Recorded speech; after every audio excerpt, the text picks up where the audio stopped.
In this video, I am going to show you how to buy PEPE Coin using Ethereum on Coinbase Wallet. 1. Launch the Coinbase Wallet app on your smartphone and navigate to the Assets tab. 2. Locate and tap the swap icon within the app to start the exchange process. In the Choose Asset section, select PEPE from the list of available cryptocurrencies. Enter the amount of Ethereum you want to exchange for PEPE Coin. Double-check the amount to ensure the accuracy.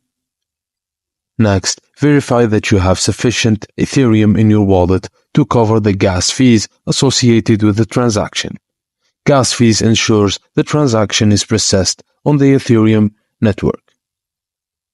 After that, review the details of the transaction, including the amount of Ethereum being exchanged and the estimated amount of PEPE Coin you'll receive.